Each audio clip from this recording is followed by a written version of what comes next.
Hey there, Husker fans. This is Sam McEwen along with Chris Hetty and Evan Bland. We are the Pick Six Podcast.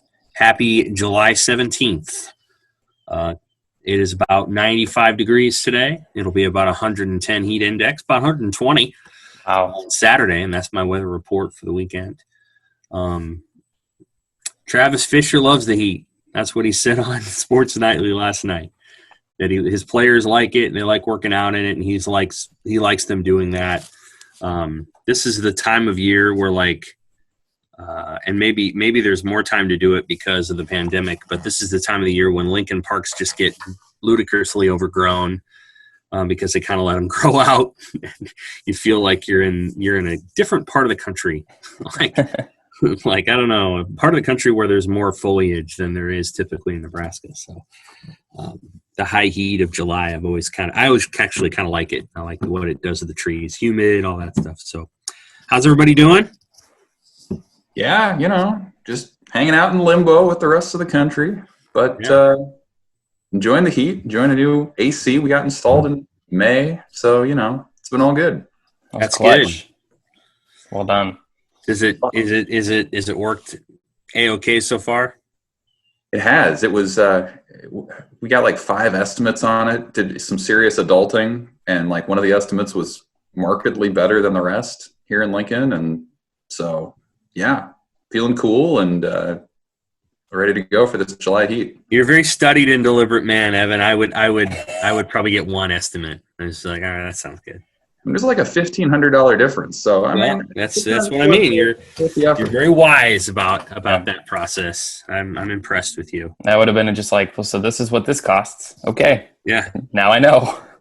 Well, my wife does that with things like clothes and smaller things. I don't, whatever for me with the smaller stuff. With the big stuff, yeah, I'll go ahead and put a little extra effort in. That's fair. I put a poll out on Twitter last night of whether people like Chex Mix or Gardettos more. Was it because you were eating Chex Mix? No. Why did it come to your brain? Random stuff pops in my head. That's the way it is. Which one do you like more? Gardetto's mix. I don't have a strong opinion there, I guess. You're anti-mix, aren't you? Yeah, I'm not. Mix would be like the 4th or 5th choice for me on any kind of like a road trip or snack. No raw egg, is it? No. Hard-boiled egg. Yeah, it's not raw. That's right. I'm sorry. It would have been better if it had been raw. It was a hard-boiled egg. 2 hard-boiled eggs in a plastic container from a gas station. I've never been more puzzled at a gas station in my life. Left field move. It was great. I'd probably go Chex Mix. Chex Mix. Give me a little health. I don't know. Oh, yeah, I look healthy. But, yeah, I don't know what to tell you, man. I'm not even sure gas station eggs are healthy. I have no idea. It's not like they were. What have those things been dipped in? They weren't grown there. They were in a preservative. Formaldehyde. I'll take my chance. I get some chips and it's got preservatives. Your eggs have God only knows what. I'll take my chances over any of those rotating hot dogs. Agent Purple. Oh, yeah. The hot dog. I mean, it was like 9:30. Hot dog. It was like 9:30. Get a Cinnabon or get a. Do you think the hot dog at the stadium is a more sanitized version? It's a hot dog anywhere you go. And 9:30, it sounds like a perfect time for eggs, Chris. Thank you very much. From a gas station? It's like breakfast to me. Yeah, it is. Yeah, it's good. We're going to talk about the NCAA testing protocols. We're going to make a hard shift here. Sorry I brought up the mix. We're going to talk about the NCAA testing protocols, or I should say the recommendations that were released yesterday. That'll give us some sense of what the Power 5 may say in terms of football. We're going to talk a little bit about some of the other sports at Nebraska and how those are being affected right now. Had a good conversation with Gary Pepin about that. We'll talk a little recruiting. I do think Nebraska could very well get a commit on Saturday from Marcus Buford. We'll talk a little bit more about what else is out there for the Huskers. And then we'll talk about some position reviews that Ryan Held and Travis Fisher did on Sports Nightly this week, running back and defensive backs. I want to let everybody know that our sponsor, and we're thankful to have him, is the Schwalbach Agency. Team Schwalbach is a family-owned all-state insurance agency with 4 licensed insurance pros, saving thousands of Nebraska Husker fans money. They sell homeowner, auto, life, and flood insurance, and they insure all the big boy toys, the ones that will be being used quite frequently, I guess, at the lake this weekend. If you've had your roof replaced in the last 5 years, give Daryl Schwalbach, Cal Schwalbach, Nancy Mosick, or Kyle Murdoch a call at 402-590-5200. They can help you save a bundle. Free, no-obligation insurance reviews and quotes. They're going to make sure all of their fellow Nebraska fans are properly protected.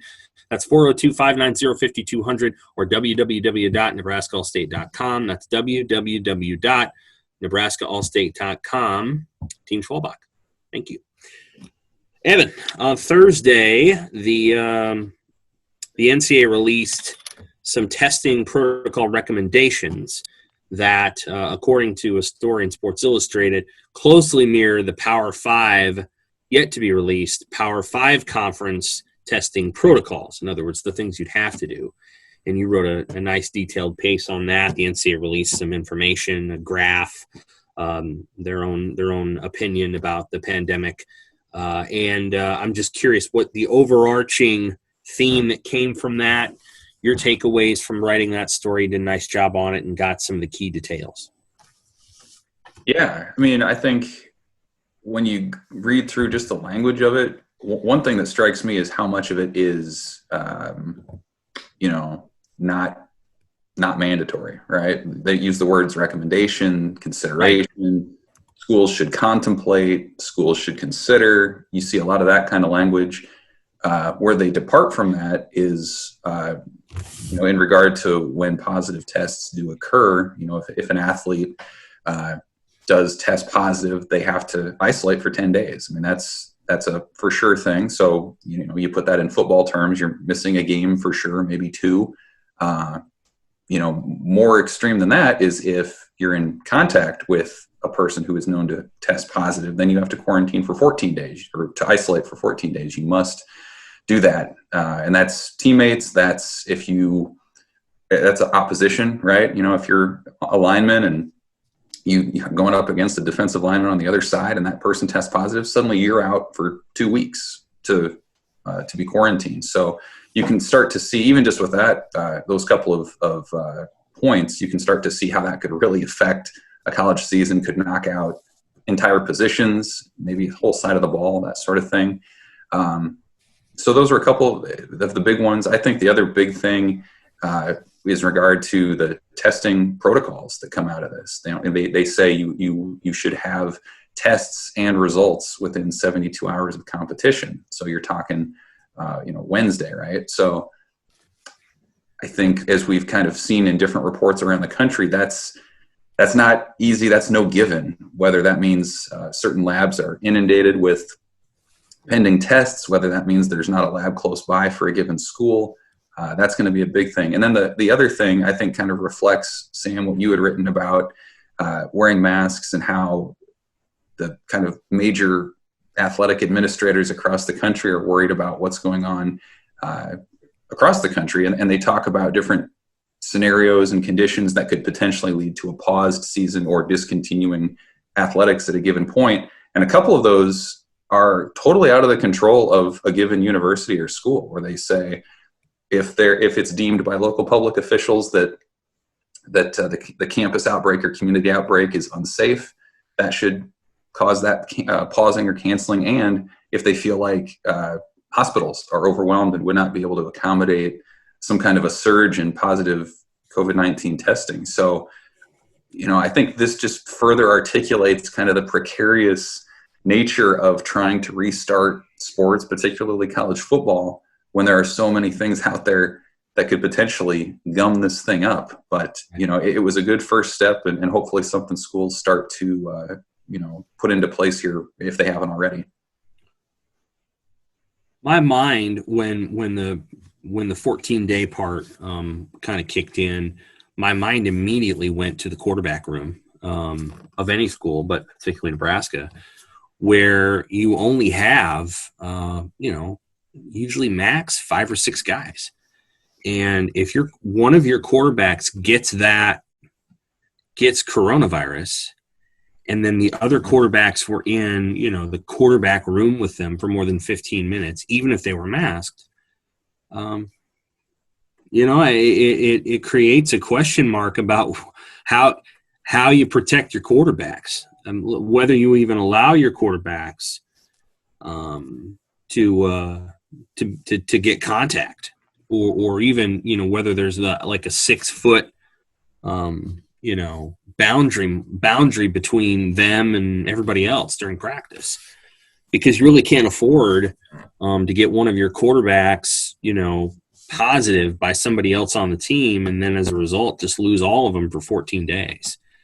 Go ahead. They mentioned some of that. They mentioned in the release about this idea of a functional unit of 5 to 10 members, and the idea being that you work out with those members all the time, you practice with those members all the time. So if there is some kind of an outbreak or an exposure, potentially that group could be isolated, or you'd be protected from a different outbreak, and maybe that unit would practice mostly or all exclusively against a different functioning unit in a practice. So you wonder, that's an interesting point, that you think maybe schools, including Nebraska or whoever, would break up how they go about practicing, how they go about meetings in such a way that just for what you're talking about, where, not all the quarterbacks are in position to be exposed at the same time and they could protect themselves that way. So I think that'd be something interesting to see if there's any kind of adjustments for that this fall. Yeah, that's right. I think you would slot, you'd have a quarterback who is responsible for one group of players or whatever you want to call it. And, but I'm just talking once you get in practice and a quarterback's running, can he contact the defense? All those other small things. It's a really tricky outlay at this point. It's just a hard question to answer. I think the protocols are pretty stringent. We'll see if the Power 5 mirrors those. Again, these are largely recommendations, and so we'll see if there's any sort of reduction of that. But at this moment, the protocols seem challenging to the sport going off as planned, right, Chris? Yeah, two things I was going to say. One, it seemed like there was a lot of cushion at the beginning of the recommendations, which are essentially saying, and Evan, you know more than I do because you read it more thoroughly, I imagine, but it was just kind of it came off with the tone of like, listen, we don't know if this is going to be a thing, but if it is, here's what we need to do. Like, there were quotes early on from high-ranking NCAA officials that were like, national trends need to significantly be different, and we're not totally certain that's going to happen, but if it does, here's all these things that we need to do. So it kind of, in some ways, felt a little not hollow. It felt, obviously it was important, but it just felt maybe not as important because there's still this overlying, well, is this even going to happen in the first place kind of going on. The other thing that I found really interesting, which makes sense, but I'm curious how the dynamic of sports is going to impact it, is, essentially student athletes are going to have to be the ones that come to coaches or medical officials that say, hey, I'm not feeling well, I need to get tested. And specifically talking about football, I'm curious, there is this hero worship in a way where if somebody gets hurt but they continue to play, that's valiant and that's great. And so they are kind of taught to fight through things. And a lot of these symptoms that they're supposed to be kind of aware of are pretty minor. Now, they're minor in ways in which they could be an indication of something going on, but like small things like a headache, which is something you get in football, or muscle aches, which is something that if you work out hard, that's going to be hard to differentiate that, or a sore throat, or, one of it says nausea. I remember walking into a football practice before practice even began and watching Ben Stilley throw up into a trash can. And then he practiced that game, or that day. We watched him. And so I'm just really curious kind of how that's all going to go, because there's a lot of onus on the student athletes to self-report themselves but they also want to play. And so I think that's going to be an interesting dynamic to watch, because that's going to be something that's pretty important in terms of finding kids that are showing symptoms or finding kids that are asymptomatic and getting them tested and then getting them potentially quarantined. Yeah, it's a challenge when you start testing. So basically, you just test everybody whether or not they're showing symptoms or not.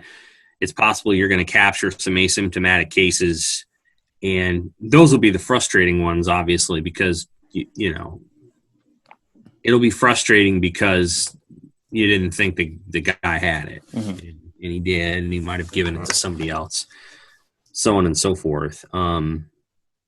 Yeah, I don't know exactly what's going to happen. It's a challenging moment. I think we're in a very pressurized moment with there's not a lot going on in America right now, except like a pretty big focus on coronavirus and politics, and so I think a lot of people spend a lot of time thinking about that and thinking about this situation. The conversation about the hospital surge is notable and important, and we'll just have to see what happens. Obviously, there's plenty of capacity in the state of Nebraska, and as far as I know, there remains surge capacity in all of the Big Ten footprint states, none of which include Texas or Florida or Arizona. Talking to Gary Pepin, Nebraska track and field coach, this is kind of interesting. It's obviously the cross country team is supposed to run in the fall, and normally they have 5 or 6 meets before the Big Ten meet. A lot of those meets are with schools really up and down the divisional roster. That's just kind of how track is when schools host their own meets, and so it's not uncommon to see NAIA or Division III schools in events. There's runners who run unattached who want to run. Track is a little bit different in that way, especially cross country. You have a circumstance where you just have a lot of different kinds of runners and a lot of different school levels. And there are times when kids will end up at a school and they're really, really good runners because the school wanted to give them a nice big fat scholarship to run there. And they're better than everyone else on the big university team. That's not uncommon. That happens a lot. That's just the way track is. Well, with the Big Ten going to the conference only approach, those meets, which used to have hundreds of people in them, may only have 2 or 3 teams because those are Big Ten teams. And Nebraska has an annual cross country meet, pretty big one, called the Woody Greeno Jay Dirksen Invite. And it used to be held at Pioneers, and now it's held at Mahoney. And Nebraska used to run that with Nebraska Wesleyan. Well, Nebraska Wesleyan can't technically compete in the same meet as Nebraska. And so part of the conversation they're having is having 2 meets on the same day, one of which is sort of hosted by Nebraska Wesleyan. And then the other one later or first, whichever you please, is hosted by Nebraska. And it involves only Big Ten teams. Now, they think they'll get Iowa. They've gotten Iowa to the Greeno Dirksen invite before, and they might get one other team. But that's about it. So it's going to be like, 40 or 50 runners, first the men, then the women, or first the women, then the men. I don't know exactly how they do it. But all those runners will run. They'll do their race, and then they'll be done, and then there'll be a completely different meet that comes on site. And that's kind of different from what they've done in the past. I mean, it's just a completely foreign concept when it comes to like golf too. So golf usually has 4 or 5 tournaments in the fall, and then they have more in the spring. Almost all of those tournaments might only involve 1 or 2 Big Ten teams. They don't involve they're usually in Arizona or Florida or Texas or Puerto Rico or Hawaii, and a lot of times you're dealing with 30 teams from, again, all different levels of the sport. And now they have to dial that down to just a handful of teams. Nebraska men's golf is going to have to compete against only other Big Ten teams. And it's likely that the meet or the tournament, wherever it's held, is going to be held in the Big Ten footprint, which a lot of times tournaments are not. They're, sometimes they're held in the Big Ten footprint, and a lot of times, especially.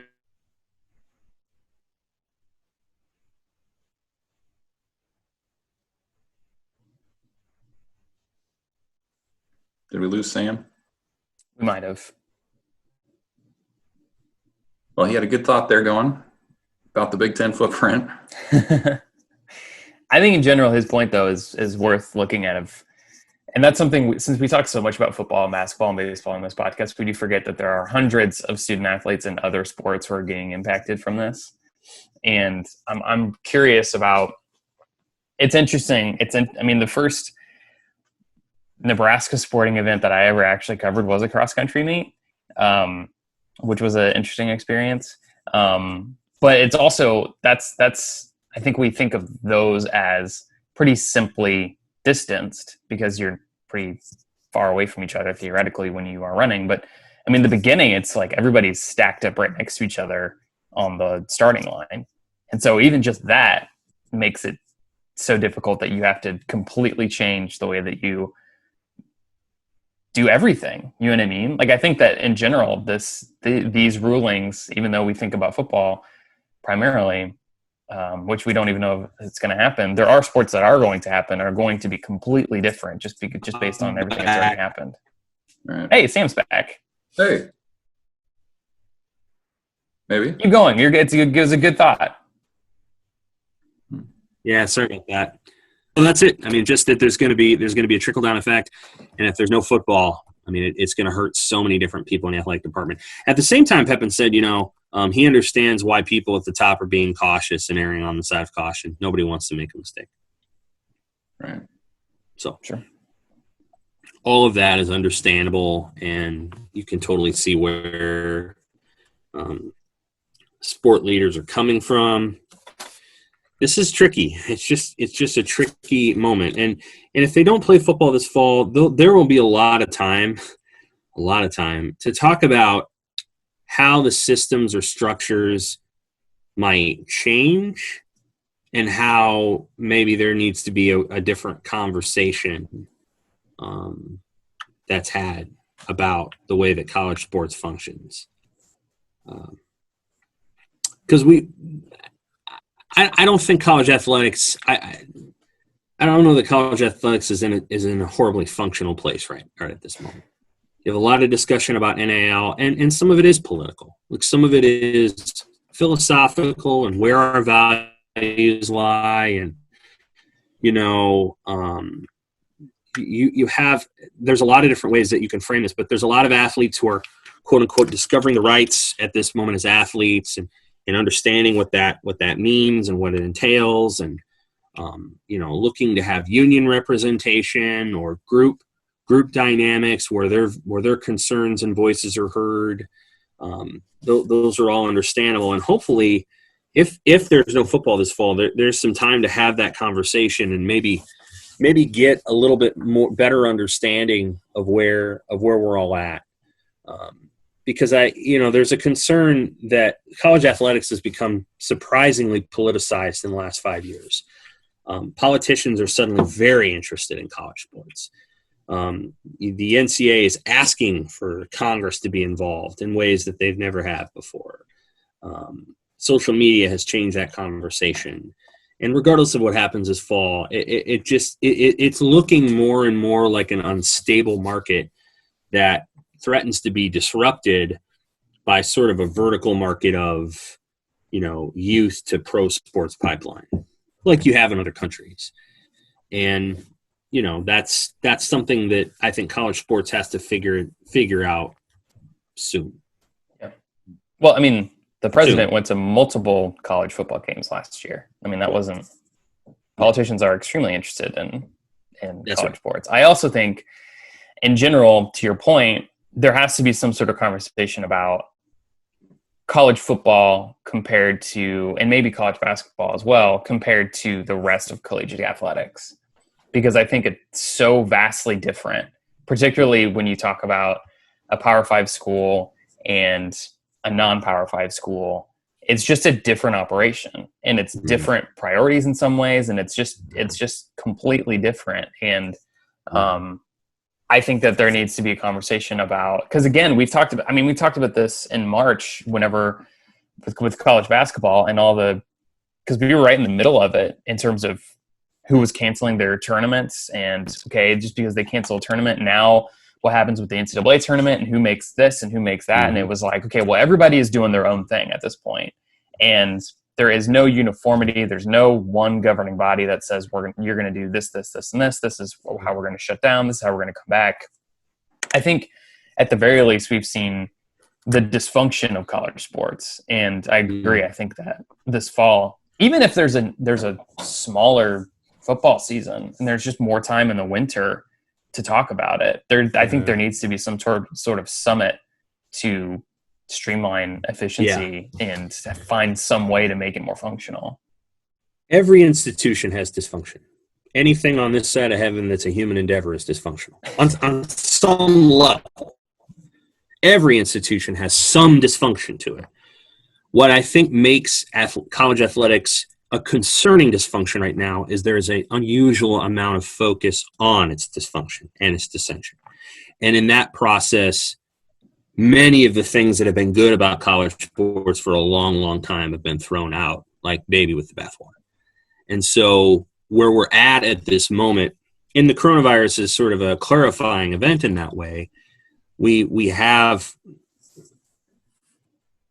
for example, there was a story that ran in USA today that quoted a single player, an anonymous player, that said he wasn't informed that his roommate had tested positive for the coronavirus by the football program, and he was mad about that. It was quoting a single player. And then it went on to quote, I think, 4 or 5 university professors, an economist, business law people.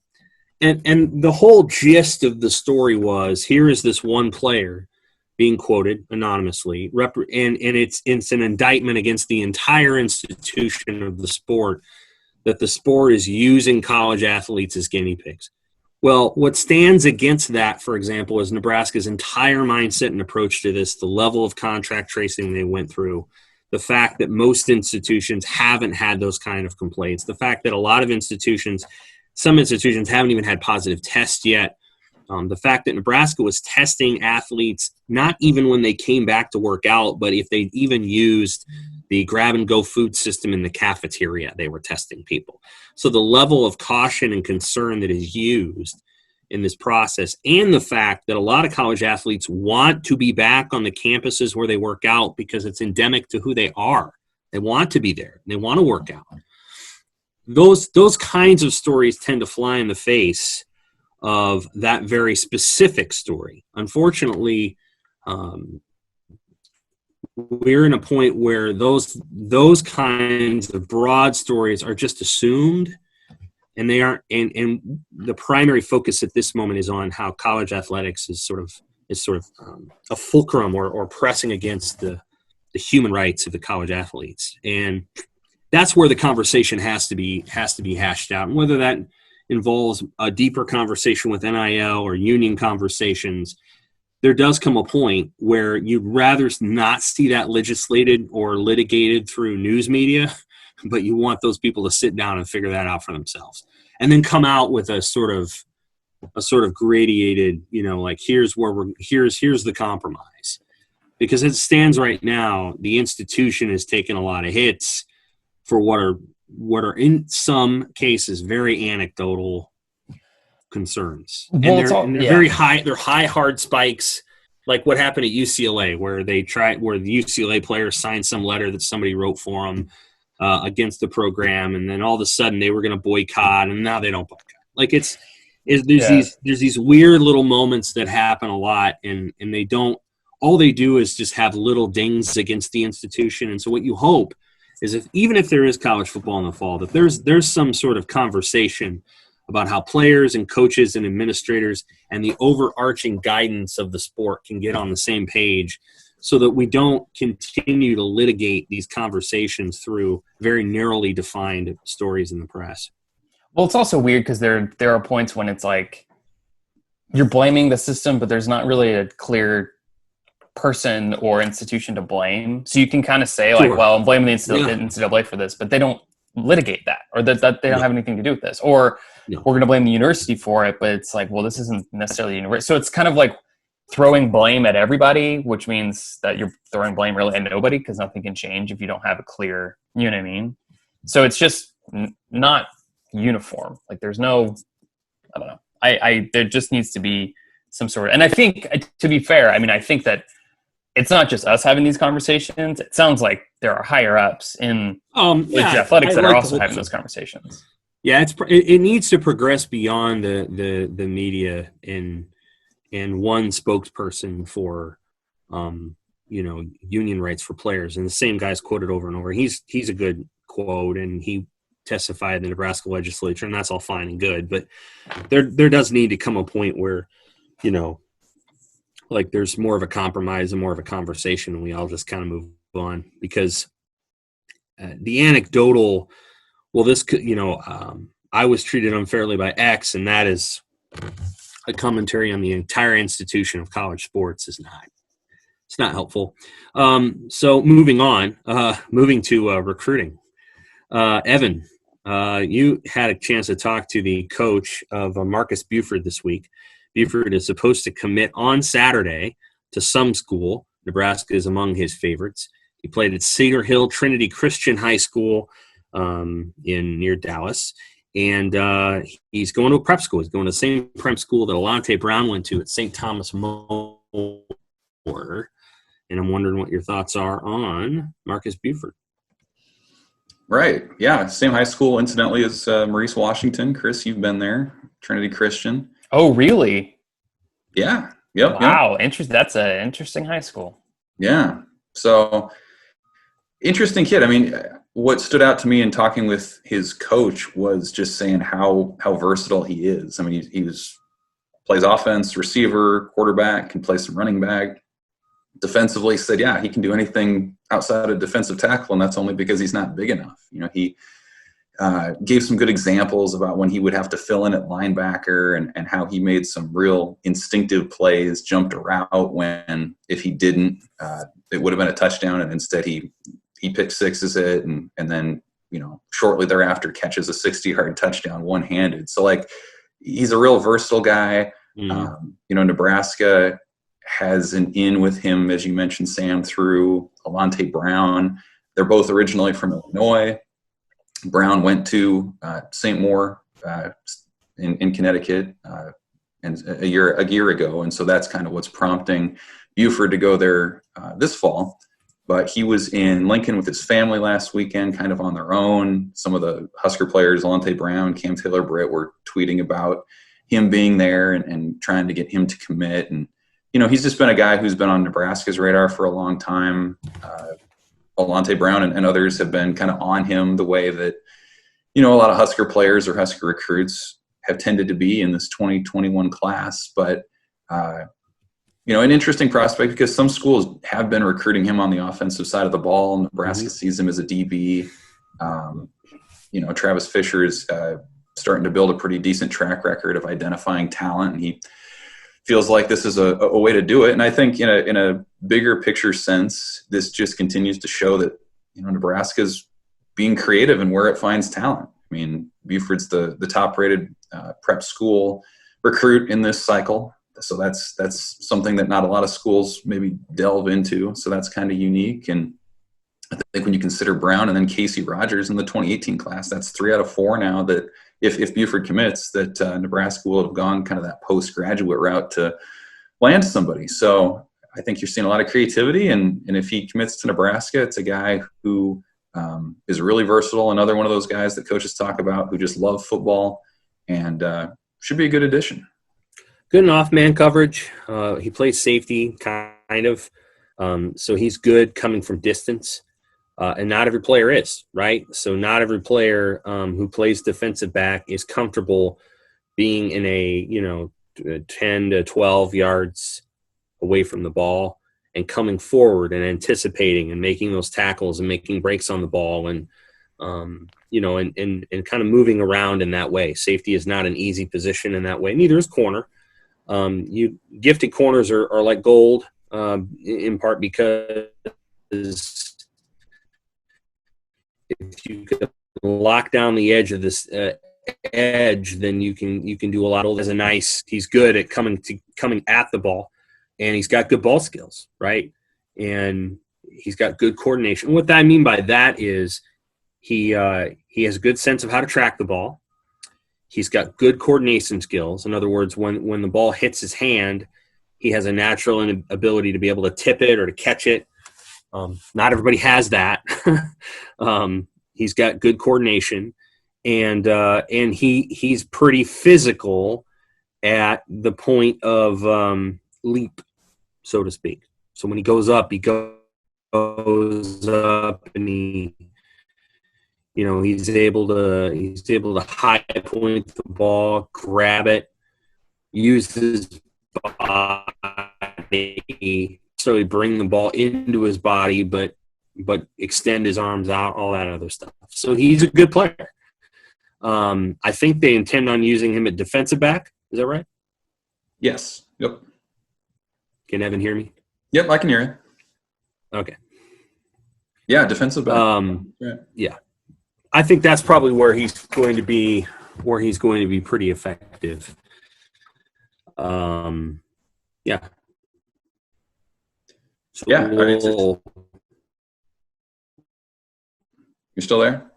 We'll see. Sounds like he's being dragged out across the entire spectrum of the internet. It'll be an interesting. Nebraska will have another defender. Yes, it is. Yes. Last piece. Ryan Held and Travis Fisher talked this week about their positions.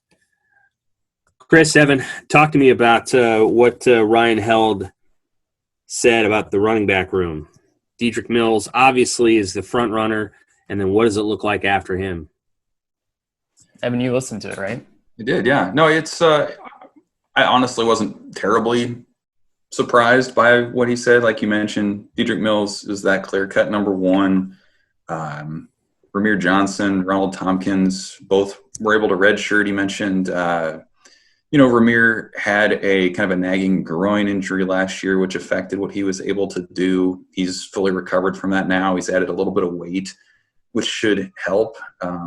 Tompkins had a couple of those major knee injuries in high school, had a setback last fall that they haven't really specified, but it sounds like he's, good to, resume practices coming up here. Obviously not going to be a workhorse type of guy, but somebody they feel like can play a factor this year. I think Held called him an X factor this season. And then he was very complimentary of the two 2020 signees, Sevian Morrison and Marvin Scott. I think as we all saw on the workout videos that were released, and Held, said it as well, that, Scott's very physically developed for his age, powerlifter in high school, just a massively strong human being. And then, Sevian Morrison, too, coming off of a record-breaking high school career in Oklahoma. And so, Held set outside of a couple of national guys that maybe we weren't involved in. These were my top two picks of all the running backs in America. So pretty high praise from him there. Also touched on a couple of walk-ons unprompted, Brody Belt and Zach Weinmaster as a couple of guys who added into that. And so, he said, big picture, this is my, since I've been here in 2018, there's more depth to this running back room. There's more kind of variety of abilities there in terms of guys who can run between the tackles or guys who can catch passes than he's had before. And obviously, with guys like Gabe Irvin, who's committed in that 2021 class, pretty touted player, they feel like they're just continuing to stack this up. And then they got that 2020 walk-on, Yaquez Yant out of Tallahassee, Florida, who commits yesterday. He was a 3-star prospect who had scholarship offers to some schools.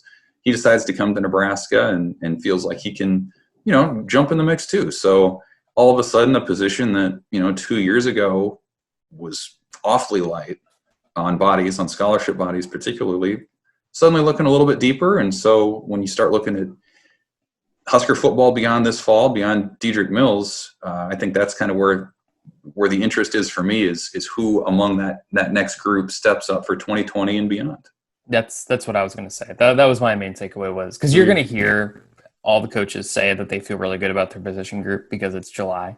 But with that being said, it does just kind of make you think and dream about what does 2 years look like right now? Like what is, because I think we know what Nebraska is going to get with Dedrick Mills, but what are they going to get from Sevian Morrison and Marvin Scott combined in the backfield going kind of a 1-2 punch in 2 years. Like, and also, how does that factor into Ramir Johnson and Ronald Tompkins? Like, it's just all the tools are now clearly there for the future. And now it's just kind of, you can pick and choose and play a little puzzle in your head of, all right, well, I wonder if this guy doesn't work out, they have this guy, or I wonder if they could put these two guys in the backfield at the same time, or when, you know what I mean? Like, I think the most important takeaway was Wando Robinson isn't playing running back anymore, which is like the best possible news for Nebraska's offense. Why did he play running back last year? Do what? Why did he play it last year? Wandale? Yeah. Because they didn't trust anybody else? Because he was the second best guy they had. Yeah. Yeah. That's what I'm saying, is they don't feel like he needs to anymore. Well, it wasn't a trust issue. Is he was a hell of a lot better than the other guys they brought in. Sure. If Ramir Johnson had been good enough to beat out Wandale Robinson, they wouldn't have been playing Wandale Robinson or running back. That's the problem. Wandale Robinson played that role because Wandale Robinson was a hell of a running back in high school, and he's arguably a better high school running back than any of the guys other than maybe Maurice Washington that they signed. And so if they want, and I think it's great news. I totally agree with you that Robinson should play receiver, because what you're going to get if you keep putting him at running back, he's going to get beat up, and because he's not a huge guy. But they got to get some guys in that position who can play the role as well as he played it. And Wando wasn't perfect there. I don't know how many yards he averaged. 4. He had too many negative plays. There were things about his game that certainly could have been better at that running back spot. I'll take Dedrick Mills as your number one guy. I think once Dedrick learned how to run in the offense, he was really good. And Dedrick's actually pretty fast. I don't know what his 40 is, 4.6, but he's fast and he's strong. And he runs over guys. And so when he squares his shoulders, he might run over somebody. But they really have to find a true number 2 back. And whether that's Scott or Morrison or Johnson or Tompkins or Yant, I don't think it'll be Yant, or John Bivens, who we know nothing about and isn't even listed on the roster yet, or Brody Belt or whomever. They have to find somebody who's as good as Wandale Robinson was in that sort of secondary role. And Evan, will you kind of just flesh out any other thoughts Held had about Ramir Johnson? I mean, again, he mentioned he had the nagging groin last year that he's recovered from. He's put on a little bit more weight, so he should be a little more physical. But, he expounded that he felt like he was a little bit better route runner now. And, again, I think we've seen this with a lot of the running backs where it takes a little bit of time to acclimate to the offense, right? I mean, Mills was that way. Devine Zigbo was that way. I think Ramir, in a sense, he kind of alluded to that a little bit, that he's a little more familiar with it. That could play in too. But, he was complimentary of him. He wasn't, I wouldn't say effusive, but he's bigger. He's a little more experienced. And if he's healthy, I mean, he could be that guy that they saw in high school. Zigbo knew how to run in a zone, like a shotgun zone offense. He's pretty good. He had to lose weight, and then he had to learn how to run the first 3 or 4 yards at the line of scrimmage. But Held fixed him. And once – the great thing about Devine that was true from the time he got here was he knew – once he got past the first 4 yards, he knew what to do. He knew how to make moves. He knew how to run. He knew how to lower his shoulder. He was tough that way. It was just getting through that initial punch. And he got better at kind of – one of the things Held talked about in the Zigbo senior year is learning how to enter a hole and squaring your shoulders at the right time and kind of getting into a hole and then kind of coming around and turning your speed on and all that. All those little things that are not necessarily easy things to learn. And Amir Abdullah was as good at it as anybody. Amir could enter a hole at a 45-degree angle. And then he could come out of it having squared his shoulders and going at a 45-degree angle the other way. And that helps when you're 5'9" and 205 pounds. But the concern that he had with Ramir Johnson in particular, and I go to the Maryland game when he got most of his carries, dude was squaring his shoulders almost immediately running into a hole and kind of running into the backs of people.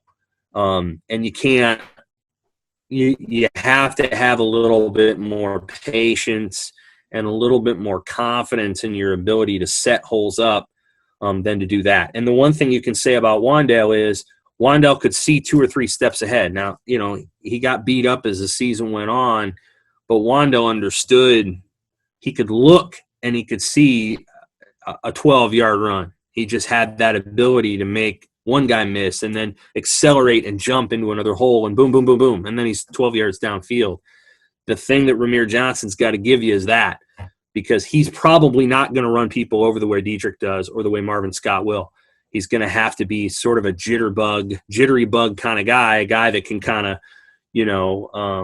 make a move, kind of hop into a hole. He's probably going to be 190 pounds at most, maybe 200, and he's just got to get better there. Because otherwise, I think you're going to see Sevion Morrison and Marvin Scott move ahead of him pretty quick. This is a big, even though it's only 1 year in, Nebraska's looking for another running back. They really are. They brought in what amounts to 4. 2 scholarship guys and 2 more walk-ons. They want to find a number 2 running back. They want 2021, because at this moment they don't really have one, and Wandale Robinson might be the best of those 5. They need to find somebody who can be as good as him and better heading into 2021. Because Robinson played that position last year because he was good. Yeah, absolutely. Moving on to the secondary, Travis Fisher on Sports Nightly said some interesting stuff. Really praised the core 4: DiCaprio Boodle, Cam Taylor-Britt, Markel DeSmuke, and Deontay Williams. Williams was hurt, as most people know, for most of last year. He got hurt in the first half of the South Alabama game. You can just tell by Travis Fisher's excitement that he's so encouraged to see Deontay Williams doing well. I think that's going to make their defense a lot better. I and others underestimated the impact that he left behind. They had a pretty good secondary last year, but I think they would have been even better if he had played. But Fisher is really excited about the young guys too. He's fired up about some of the potential that is in some of the younger players. Yeah, absolutely. It's, I think when people have just seen how Scott Frost's staff has settled in Lincoln, to me, you think of the O-line with their recruiting and development, and you think of the defensive backs, the secondary. I mean, Travis Fisher has brought in some good talent, coveted players, but he's also been able to develop the guys that were here. I mean, Markel DeSmuke has thrived. Lamar Jackson last year really came along.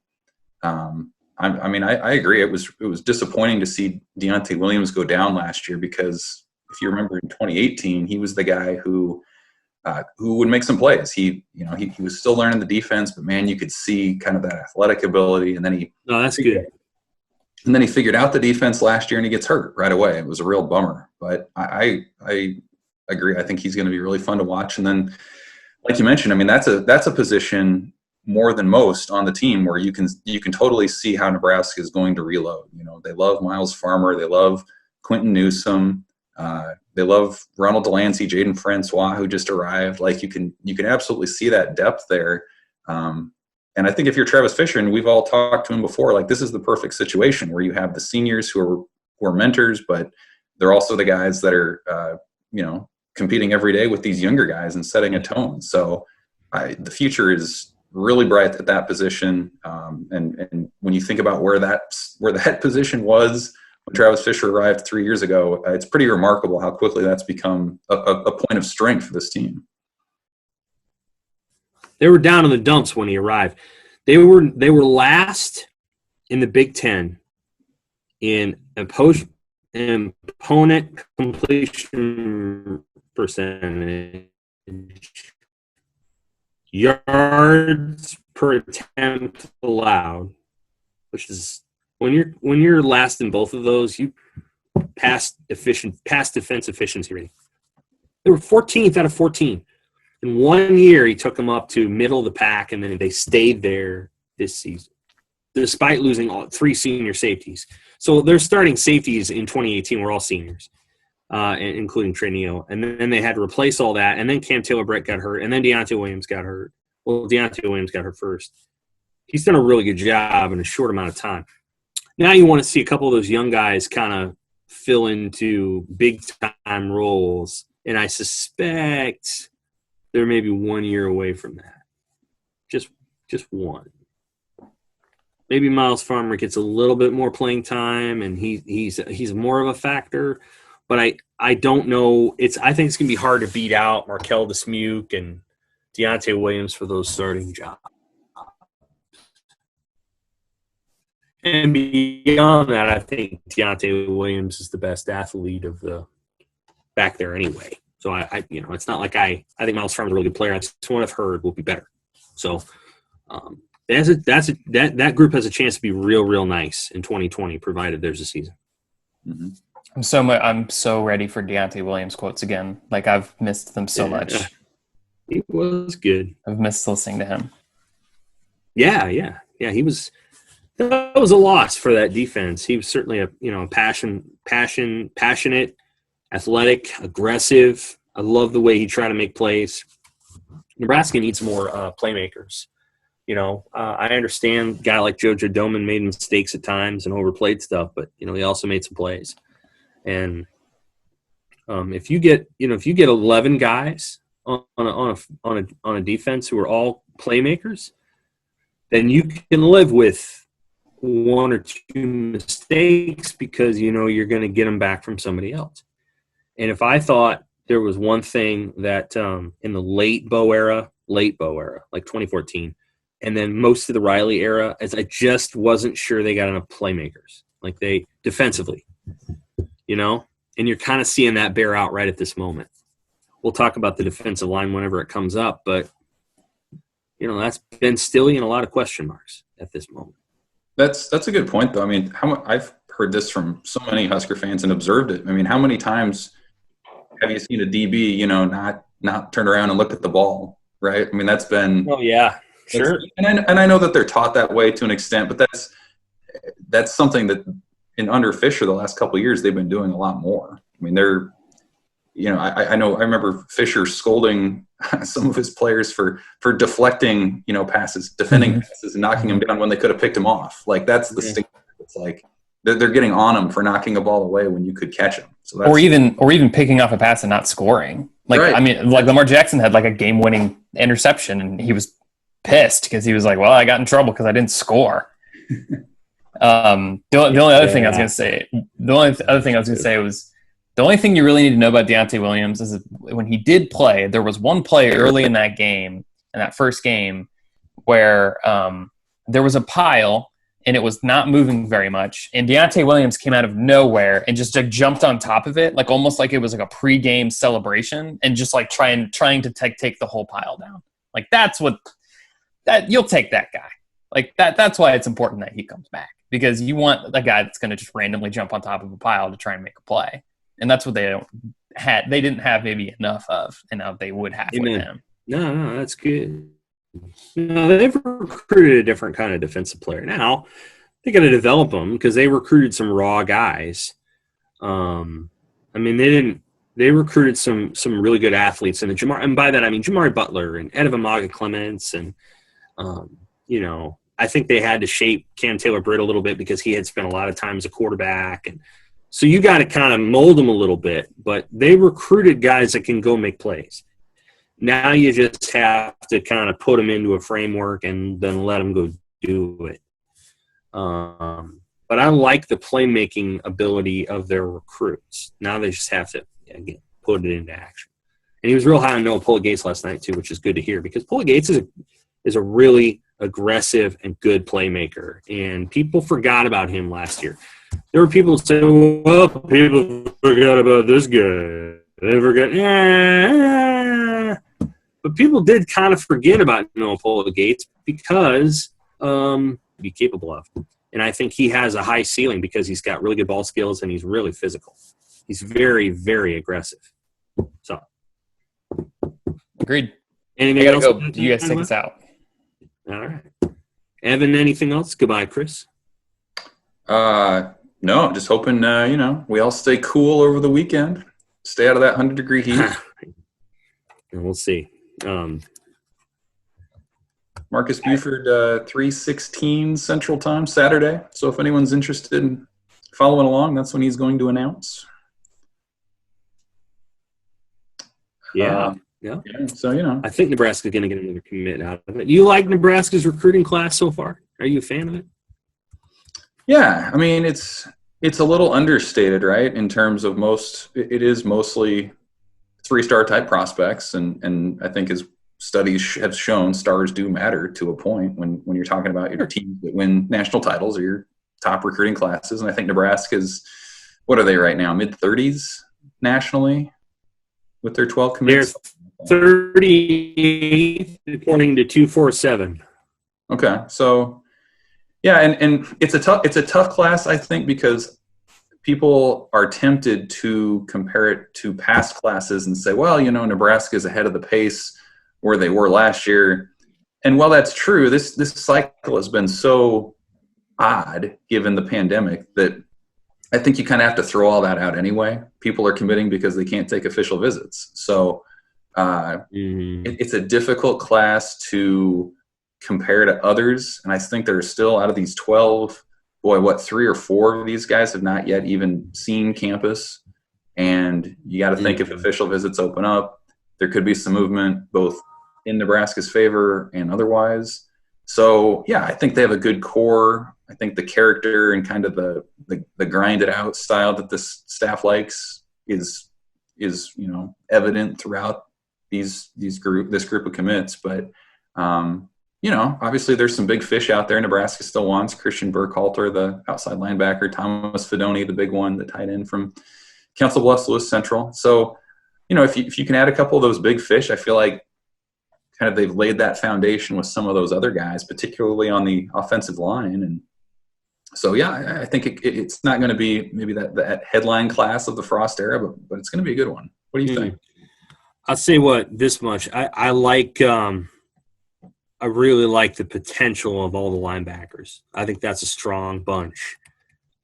Seth Malcolm, Will Schweitzer, Patrick Payton, Randolph Kapai.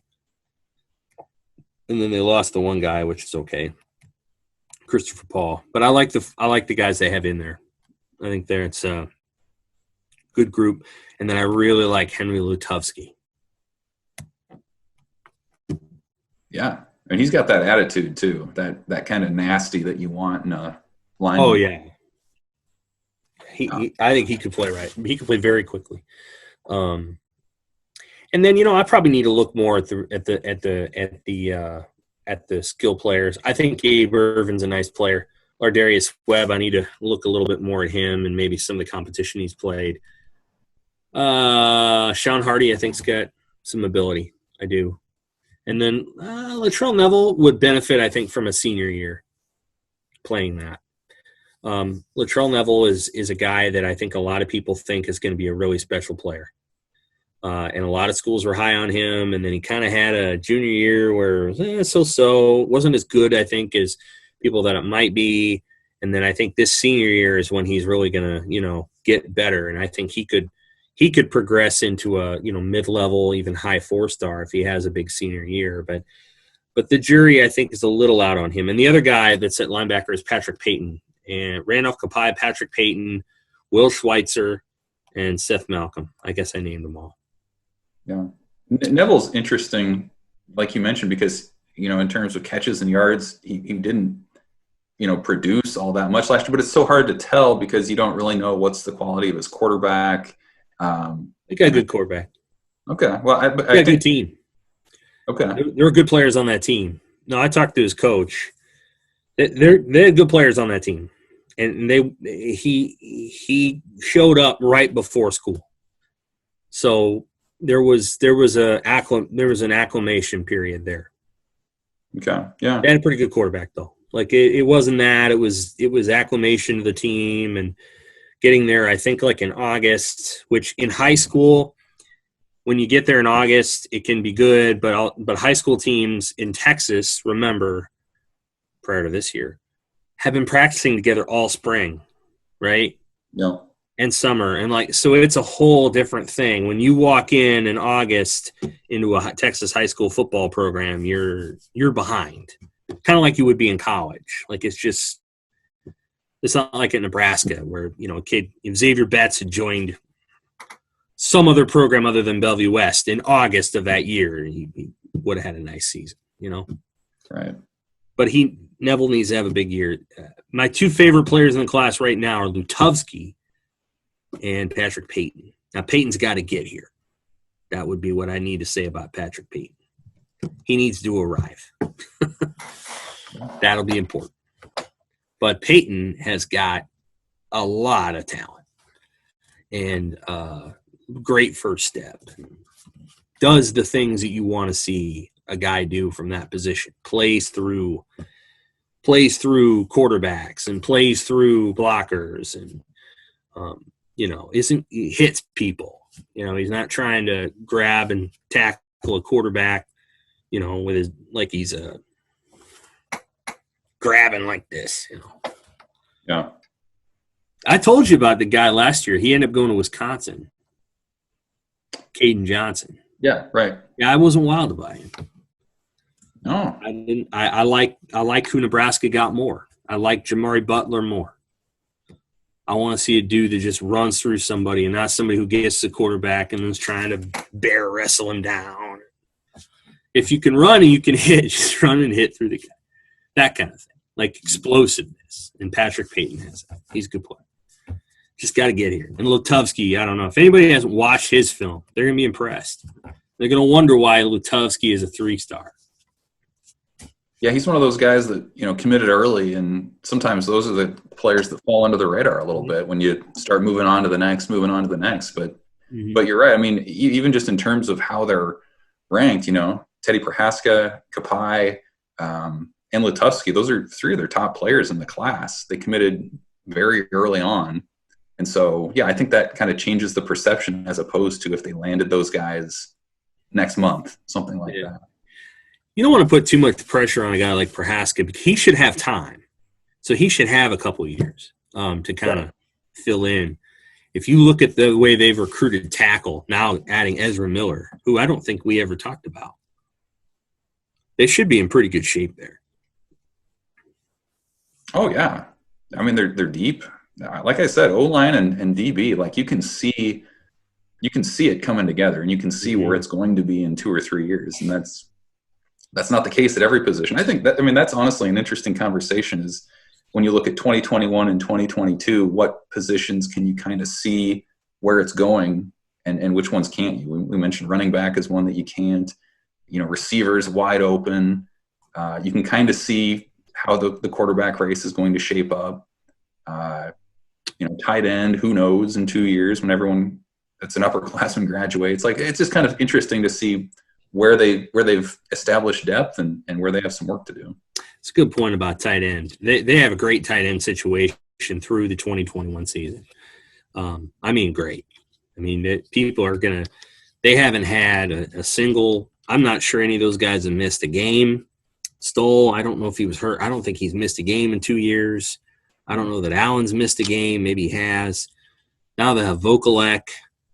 And then they've got beneath that, they've got kind of Hickman, although kind of yes, kind of no. And then, they hope to get some recruits in this class, but they're in really nice shape at that spot for 2 years. Right. And then, we'll see. Now, the hope, I'm sure, is Fedoni commits and they know who their starting QB is going to be, the starting tight end is going to be in 2022. Mm-hmm. And he'll only be a redshirt freshman. So I'm sure they'd love that if that's the way that would go. But I think that's all we got for today. Evan, have a good weekend. Stay cool. Same to you, Sam. Thank you.